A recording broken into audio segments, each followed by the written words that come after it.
It seems barely a heartbeat ago that myself and Liam Ryan were sharing a coffee and having a laugh at the corner restaurant near his apartment in the Bronx. It's hard to believe 40 years have slipped by and Liam has been dead for 35 of them. I remember around that time being in Liam's kitchen with a number of Tyrone men. One of them was Lawrence McNally, who would later be killed in action along with Liam's cousin Pete Ryan and Tony Doris at Coke.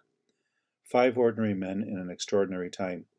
Within a few short years, every man in that room was dead or in prison, killed by Crown forces or incarcerated in various prisons throughout Britain and Ireland.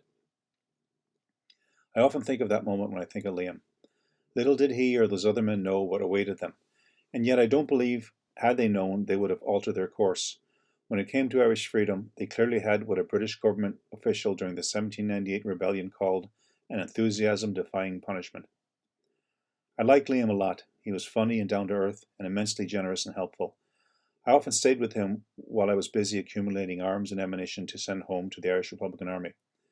Liam had a job with ConEdison, the New York Electric Power Company, and he had become an American citizen. He took an active role in Irish and Irish-American affairs in the United States and played a more secretive role as an invaluable IRA asset. Liam was proud to be an Irishman, proud to be a Tyrone man, and prouder still an East Tyrone man. He had tremendous respect and admiration for the volunteers of the Irish Republican Army and a special place in his heart for the courageous fight put up by the men and women of his home area. His cousin Pete Ryan, who escaped from Crumlin Road Prison in 1980 and would later be killed in action in 1991, was a particular hero to Liam, and rightly so. Liam was acutely aware that County Tyrone had been at the centre of Irish resistance to English rule for hundreds of years.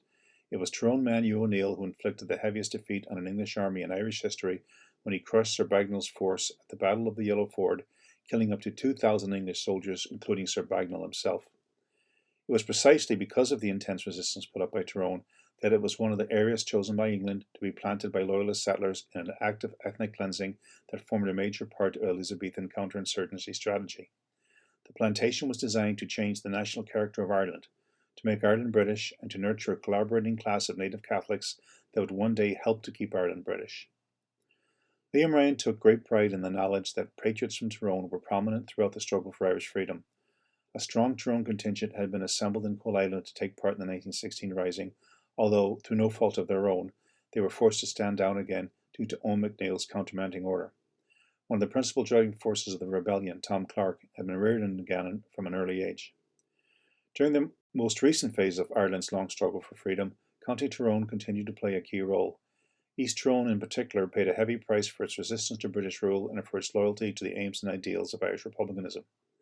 Tyrone, at 36%, had the highest rate of Crown force ambushing activity in the north of Ireland during the whole of the Troubles. It is clear the Brits pursued a killing strategy as opposed to an arresting strategy in County Tyrone.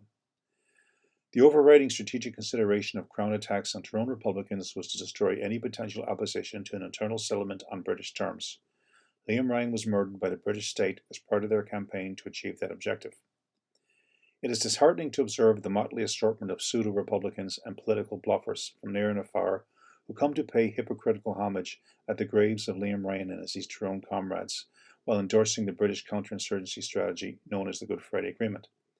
There is something duplicitous about honouring these men, while simultaneously supporting the pacification strategy the British shot them down to achieve. The Good Friday Agreement is a snare and a delusion. It entangles us in a web of terms and conditions regarding Irish unity that only Britain can interpret and adjudicate.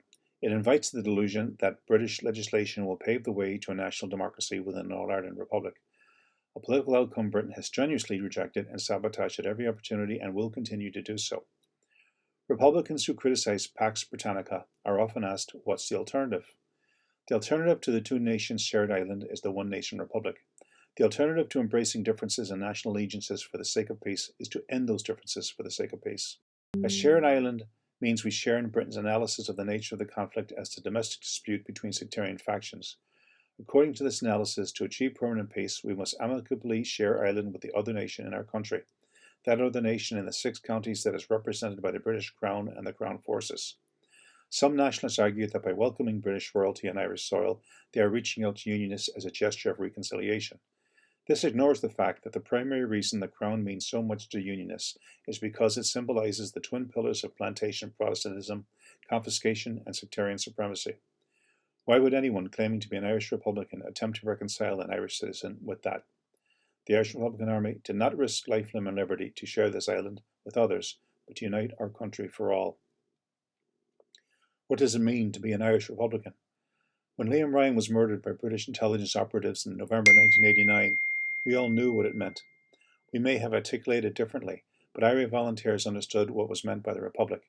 It is Ireland unfettered by foreign control or domestic divisions cultivated by the foreigner. It does not defer to Britain for terms and conditions regarding its unity and independence. The Republic is a 32-county sovereign and secular democracy to which Irish citizens of all traditions give allegiance. It stands for freedom, social justice, and national unity across the sectarian divide. We knew what it didn't mean. It didn't mean ensuring the future of the northern state rests securely in a political and legal framework of terms and conditions controlled exclusively by the British government. It didn't mean that, far from being oblivious of the differences carefully fostered by an alien government, which had divided a minority from the majority in the past, we should long to embrace these differences in a shared island rooted in British-Irish identity politics. It didn't mean we endorsed the social and political modelling of British imperial and colonial conquest and call it pluralism. It didn't mean that Irish Unionists in the 6 counties should be reclassified as the British presence and treated as a civil garrison of an alien state. It didn't mean that ending the partition of our country can only be achieved by sustaining the partition of our people. It didn't mean honouring dead British soldiers while forgetting our goal was to remove the live ones remaining in our country. And it certainly didn't mean patting ourselves on the back for having the courage to discard a Republican analysis we could never have genuinely held.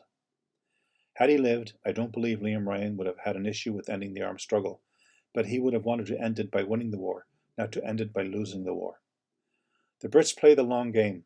They know Ireland has no shortage of weak and ambitious puppets keen to carve out political careers by partnering with Britain and consolidating and validating our country's constitutional divisions. It won't be long until you hear this shared island become these shared islands.